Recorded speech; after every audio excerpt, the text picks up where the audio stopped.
can feel it in your body when someone is lying to you. Your chest tightens, your mind starts spinning, your gut whispers, something is off. But your mouth still says, yeah, okay. You've been there. You answer questions that feel wrong. You feel guilty when you've done nothing wrong. You walk away from conversations replaying every word, wondering how they made you feel like the problem. Again, liars don't always shout. They don't always look evil. Most of the time, they ask you questions. Soft, innocent, curious. But underneath, those questions are hooks. Hooks into your emotions, hooks into your guilt, hooks into your need to be seen as good. Tonight, this is for the part of you that is tired of being twisted, gaslit, and confused. The part of you that is done being emotionally cornered by people who use words like weapons. You are not just a nice person. You are a mind learning to become clear. A stoic mind, steady in the middle of other people's storms. In this video, you're going to discover 5 specific questions liars use to control you, to flip the script, to make you doubt your own reality. And more importantly, you'll learn the Stoic way to respond. Calm, precise, unshakable. No more over-explaining. No more defending yourself to people who already decided you're guilty. No more walking away from conversations feeling smaller. Before we go deeper, pause and breathe. In through the nose, slow and controlled. Out through the mouth, like you're letting go of smoke that has been stuck in your chest for years. The Stoics lived in a world of politics, manipulation, betrayal, and games. This is not new. You're not weak for falling into these traps. You're human. Marcus Aurelius once wrote, "If it is not right, do not do it. If it is not true, do not say it." Marcus Aurelius. Simple, hard, clean. That's your new standard. Liars complicate everything. Stoicism simplifies. When someone questions you to control you, their goal is not truth. Their goal is power. Your goal is different. Your goal is clarity. That's the shift. You're not here to win arguments. You're here to protect your peace. If you're already feeling this, if you're tired of being emotionally played with, make this your first act of defiance. Stay with this until the end. Listen to every word, because once you see the pattern, you can't unsee it. And if this resonates, if you've had enough of lies and mind games, you can support this work. Like this video, so it reaches more people who feel the same weight. Subscribe if you want a calm, disciplined mind instead of constant chaos. And if you want to put a stake in the ground, drop this in the comments. I choose truth over manipulation. In a moment, we're going to step into the first manipulative question liars love to use. The one that sounds so innocent, but instantly puts you on trial. You've heard it from partners, friends, even family. You feel cornered as soon as they say it, and you start explaining yourself like you're in court. This is where the old version of you would start defending, apologizing, and oversharing. But that's not who you're becoming. You're learning to respond like a Stoic. Calm tone, clear words, no emotional debt. You are moving from being emotionally hunted to being emotionally untouchable. In this journey, every question they throw at you becomes a mirror that shows you not just who they are, but who you are choosing to be in that moment. When you respond from insecurity, you feed their control. When you respond from clarity, you starve it. So, as we move forward, remember this. You are not here to prove your worth to liars. You are here to live in alignment with truth, with or without their approval. You are a mind in training, a calm fire, not a wildfire. Now, let's step into the first question liars use to control you. And the Stoic way, you will answer it from now on. You've just seen how liars use innocent questions as hooks. Now it's time to pull the hooks out, one by one. Let's start with one you've probably heard too many times. The first is what I call the sensitivity trap. It sounds like this. Why are you so sensitive? Notice what happens when someone says that to you. Instantly, the focus shifts, not on what they did, but on how you feel. You start defending your emotions instead of naming their behavior. You say things like, "I'm not being sensitive, I just..." And you begin to justify, soften, explain. They have successfully moved you from witness to defendant. Psychologically, this question attacks your self-concept. Most people don't want to be seen as dramatic, weak, or too much. So you rush to prove you're reasonable. Liars and manipulators know this. They weaponize your desire to be seen as calm and rational. The Stoic way is different. A Stoic doesn't run from his own feelings. He observes them, then chooses his response. Epictetus said, "Men are disturbed not by things, but by the views they take of them." Epictetus. This doesn't mean your feelings are invalid. It means you have the power to decide what story you attach to those feelings. So when someone throws, "Why are you so sensitive?" at you, the Stoic response is not to defend your sensitivity. It's to return to the facts. You might say calmly, "I'm responding to what you said, not to a label. What you said was disrespectful." Short, clear, no apology. You are not explaining why you feel. You are naming what happened. In a relationship, this might look like your partner making a cutting joke about you in front of others. You bring it up later. They smirk and say, "Why are you so sensitive? It was just a joke." Old you explains, overthinks, and eventually backs down. Stoic you breathes, grounds, and replies, "Mocking me in front of others is not a joke to me. I'm telling you my boundary." The moment you speak like that, you step out of the trap. The question no longer controls you. You are not the overreactor. You are the guardian of your own dignity. Let this identity statement anchor in. I do not apologize for feeling. I stand firm on what is true. Now let's move to another favorite tool of liars, the trust question. It sounds like this. "Don't you trust me?" This one is clever because it flips trust into a test you have to pass. They do something shady, secretive, or inconsistent. You ask a fair question. Instead of giving you clarity, they challenge your loyalty. Psychologically, this plays on your fear of being seen as paranoid or insecure. You don't want to be the jealous one. So again, you start defending. No, I trust you. It's just that. Now you're reassuring them when they're the one creating doubt. Stoicism teaches you to separate appearances from reality. Seneca wrote, "Truth lies open to everyone. It is not yet taken. Much of it is left, even for those yet to come." Seneca. You are allowed to seek truth. You are allowed to ask questions where there is confusion.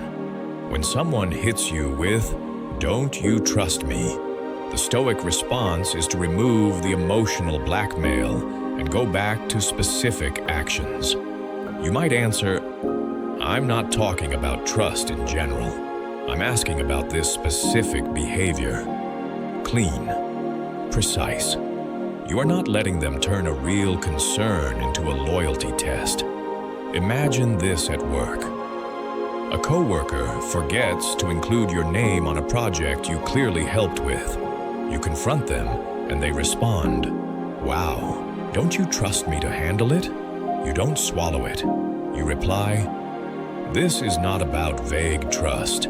It's about my name being left off something I contributed to. That needs to be corrected. Or in dating, someone is constantly secretive with their phone, disappearing for long periods, then reappearing like nothing happened. When you finally ask, they smile and say, "Don't you trust me?" Old you feels guilty. Stoic you stays grounded. You calmly say, "Trust is built through consistent behavior." I'm asking for clarity because your actions create doubt. You don't yell, you don't beg. You reflect reality back like a mirror. Identity statement.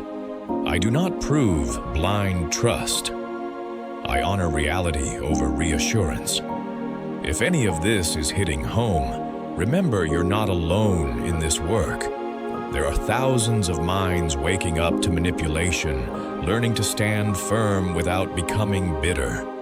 If this is you, make sure you're subscribed, because we are building a community of calm, clear thinkers who refuse to be played by emotional games. You've now seen two of the core questions liars use to twist your perception: attacking your sensitivity and questioning your trust.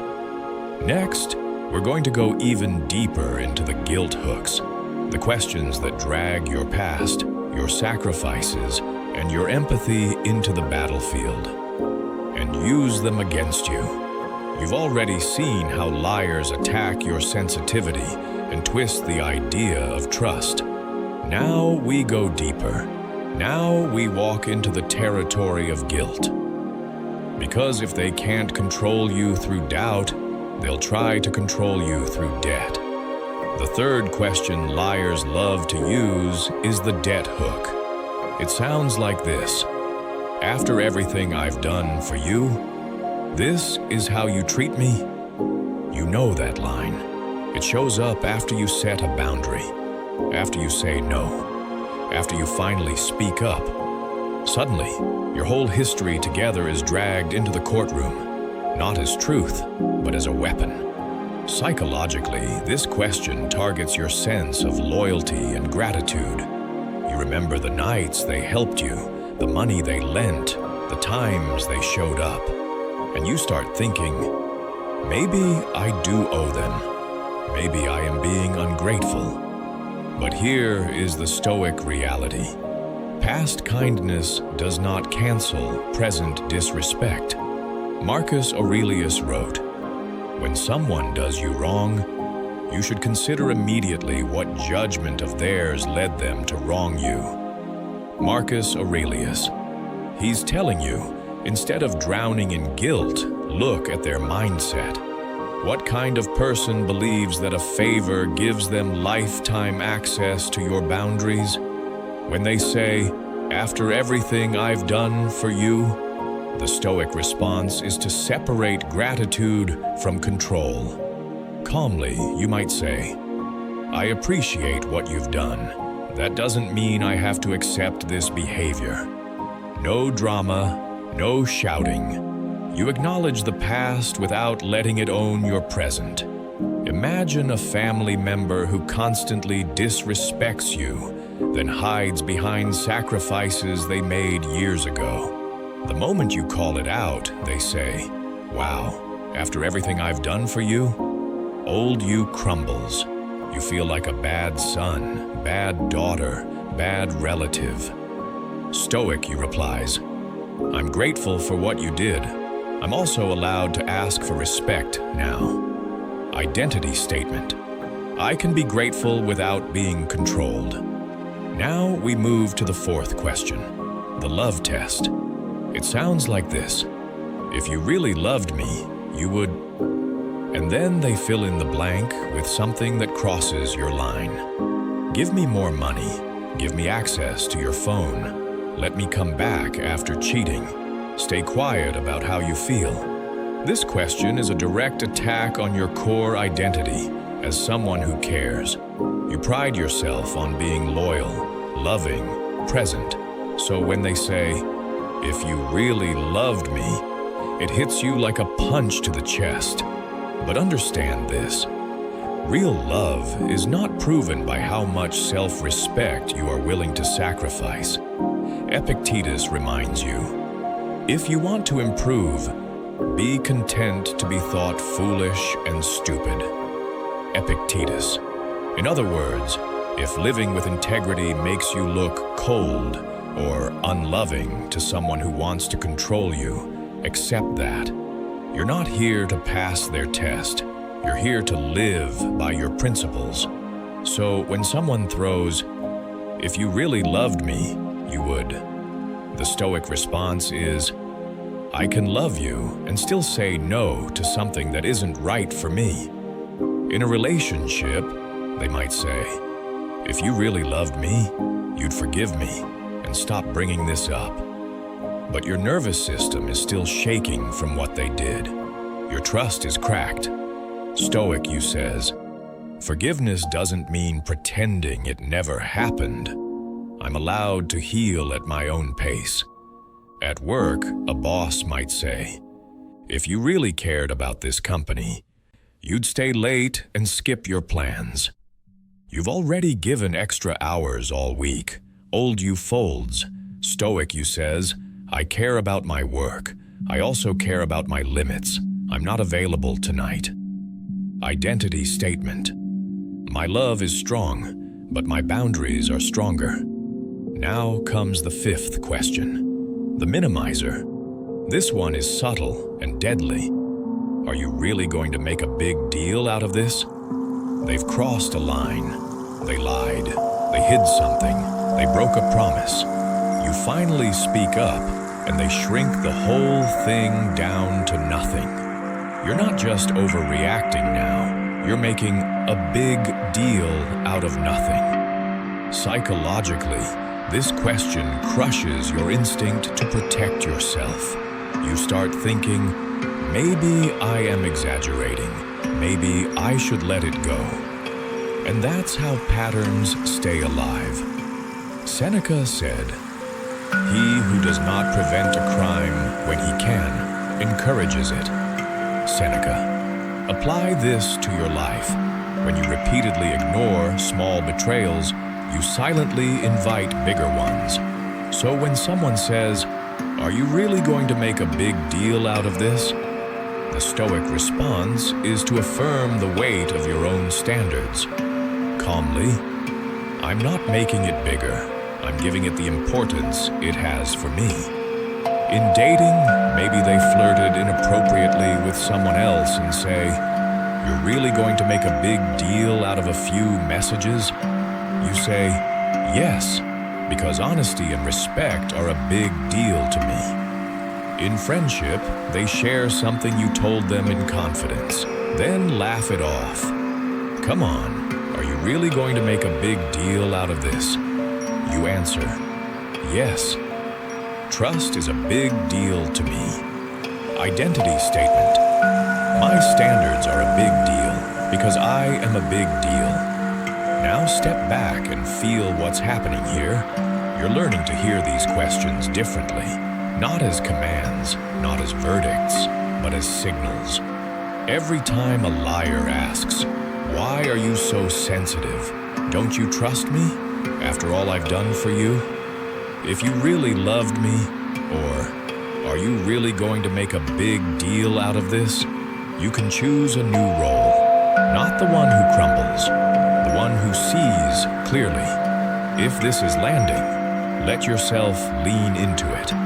You can even pause this at some point later and journal each of these questions.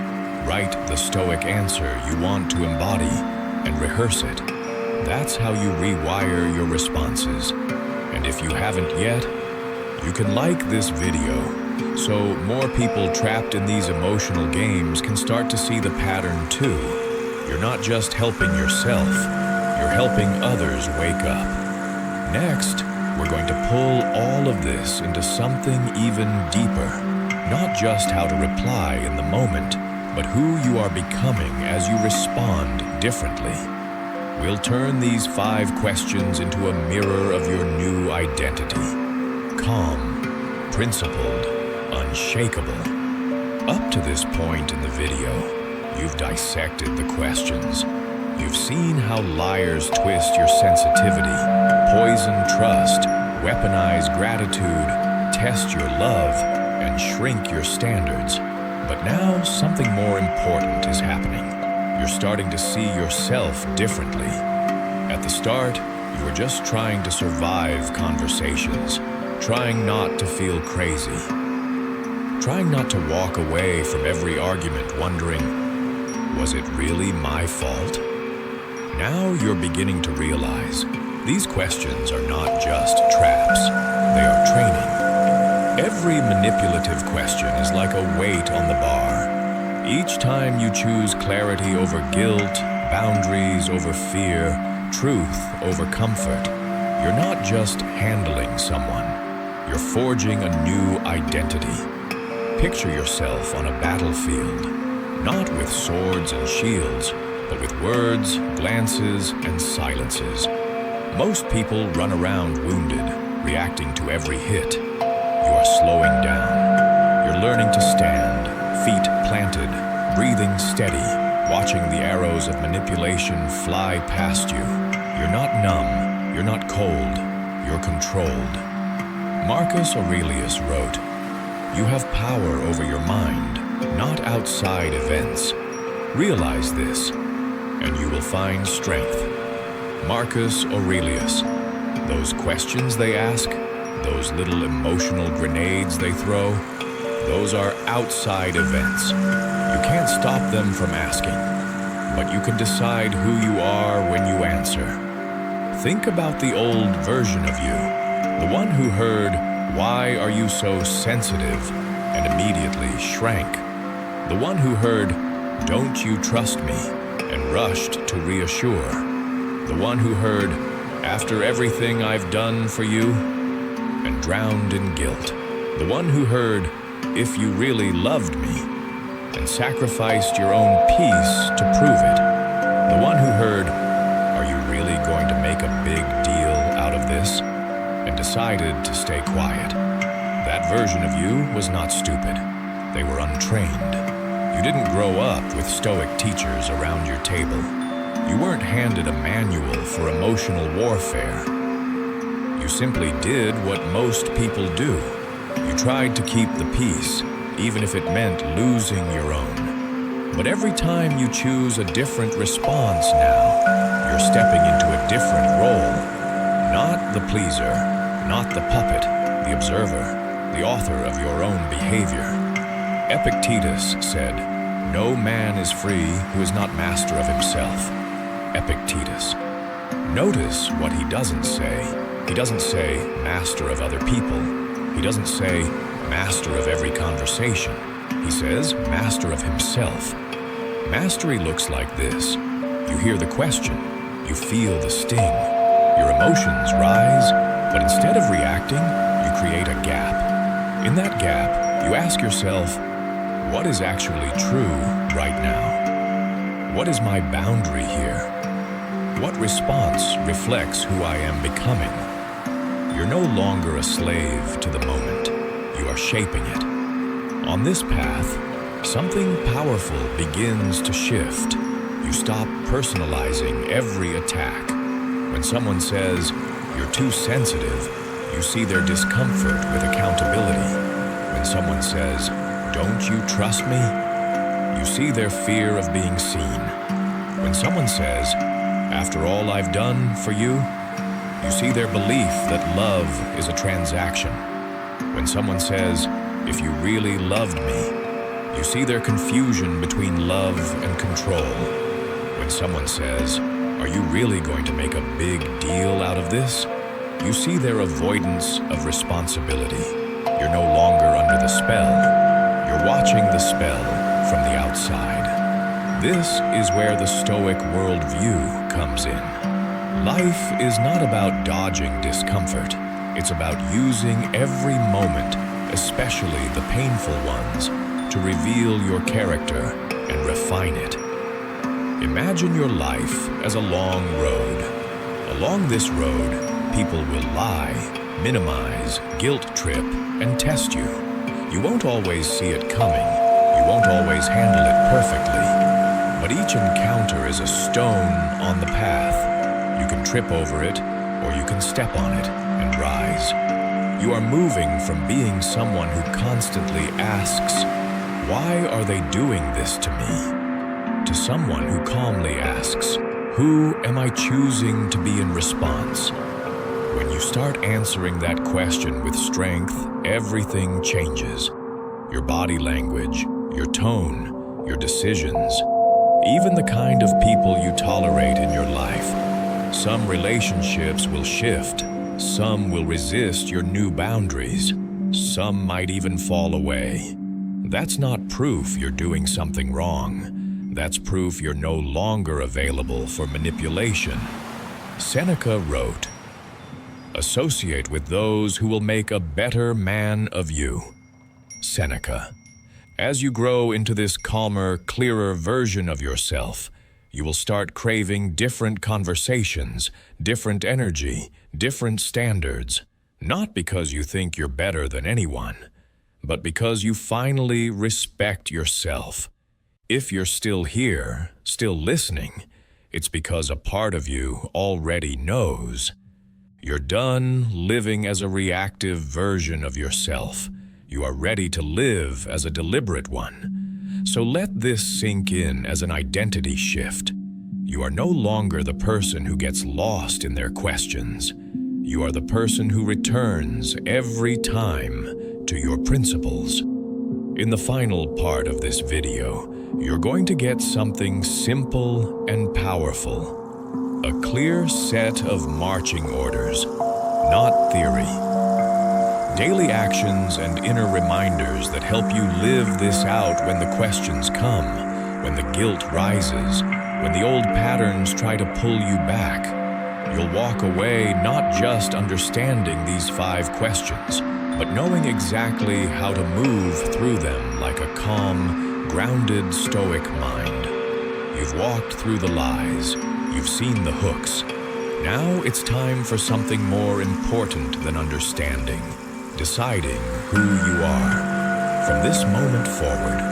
Because these 5 questions liars use to control you are not just tricks, they are checkpoints. Every time you hear one, you stand at a crossroads between the old you and the new you. Why are you so sensitive? Don't you trust me? After everything I've done for you, if you really loved me, you would. Are you really going to make a big deal out of this? You know how each of those feels in your body.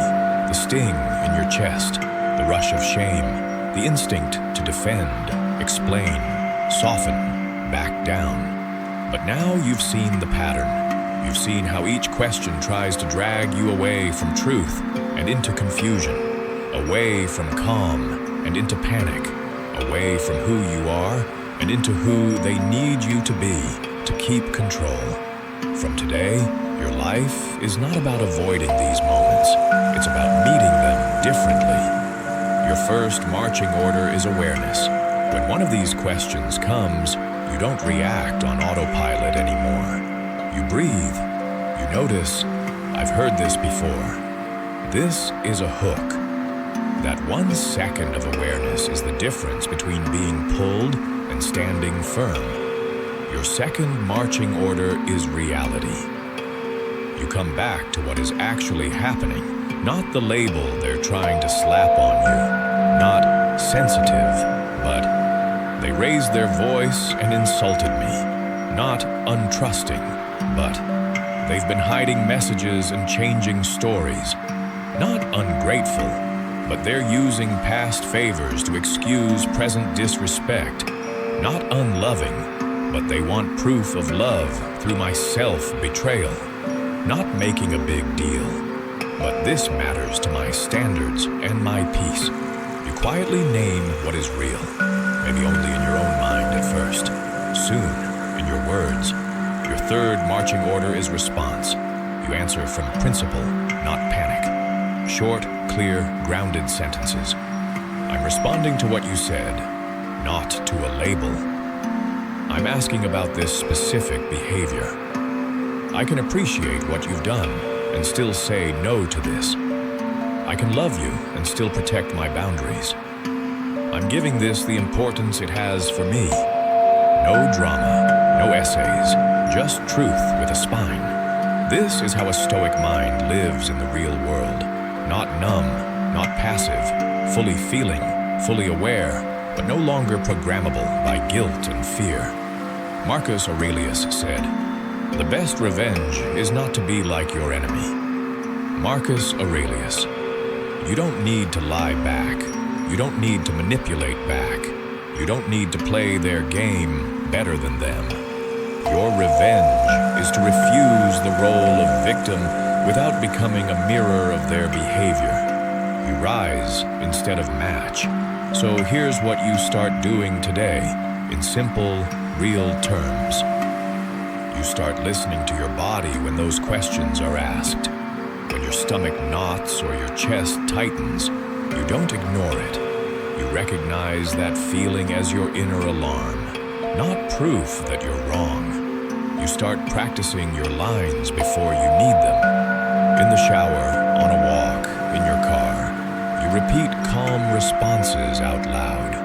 You train your tongue the way a warrior trains his hands. So when the moment comes, your words are ready, not desperate. You start journaling after difficult conversations. You write down what was said, which question was used, how you felt, and how you responded. You don't do this to obsess. You do it to learn, to see your patterns, to watch yourself grow from reaction to mastery over time. You also start making a quiet decision about your circle. As you become calmer and clearer, you will notice who respects that and who fights it. You don't need to make some dramatic announcement. You just gradually give more time and energy to people who can handle your boundaries, and less to those who only loved the version of you they could control. Through all of this, you hold one core identity. You are a person of truth. You are willing to feel discomfort in the moment to protect your long-term peace. You are willing to be misunderstood by manipulators, to be fully understood by yourself. That is not weakness, that is courage. If you're ready to anchor this in, drop this in the comments as your final affirmation. I choose clarity, boundaries, and truth. Say it once slowly, in your mind or out loud. Feel how different that is from the old role of constant apologizing and explaining. And if this video has spoken to you, if you see your past in these questions and your future in these responses, don't keep it to yourself. Share it with someone who needs to wake up to these patterns. Like the video, so this message reaches more people who are tired of being emotionally twisted. Subscribe and stay in this community of clear minds and calm hearts, where we keep training this way of living, one truth at a time. Because in the end, this isn't just about 5 questions liars ask. It's about one question you will ask yourself for the rest of your life.